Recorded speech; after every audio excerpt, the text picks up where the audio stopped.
La prière sincère et la décision de rechercher Dieu ouvre l'intelligence, illumine la pensée, apporte la transformation mentale. Qu'est-ce qu'on entend par la transformation mentale? C'est une loi selon laquelle toutes les réalités de ma vie se manifestent en fonction de la qualité de mon système de croyance. Vous savez, il y a des gens qui ont la manière de croire floue.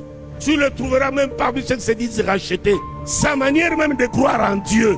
Tu dis, mais qu'est-ce qu'il peut attendre avec une telle manière de croyance? Qu'est-ce qu'il peut attendre d'un Dieu tout-puissant, El Elyon?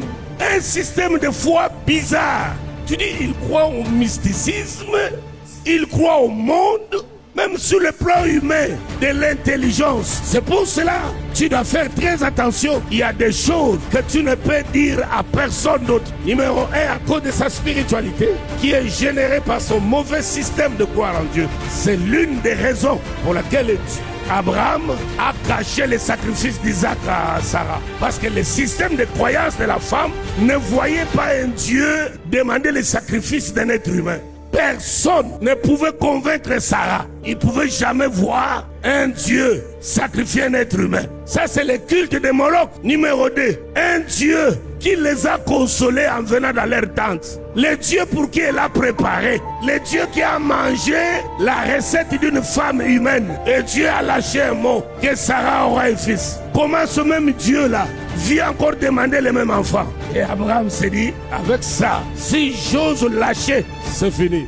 Il a gardé. Regarde son système de croyance. Il dit au serviteur, restez ici, je pars avec l'enfant et nous reviendrons. Qui lui a dit qu'il reviendrait? Son système de croire en Dieu. L'enfant lui pose la question, où est l'agneau? Écoute, il était dans un autre régime, dans une autre plateforme où il n'y a ni échec, ni abandon, ni reculade, ni peur. Il avait la monnaie capable de tout acheter, la foi. Une foi révélée, plus que les dollars et les euros, capable de tout acheter et de tout racheter, même son propre fils. Il était capable, il pouvait le racheter parce qu'Abraham était Dieu, Isaac était Jésus-Christ. Le tout est une question de système. Sur quoi est fondée tes convictions, ta foi, ta croyance? En quoi tu crois sur toi-même? Tu es quel type de femme? Quel type de fille? Tu crois en quelle espérance? Surtout en quel type d'espérance? Si ton système est bien rodé, tu resteras inébranlable dans tes convictions.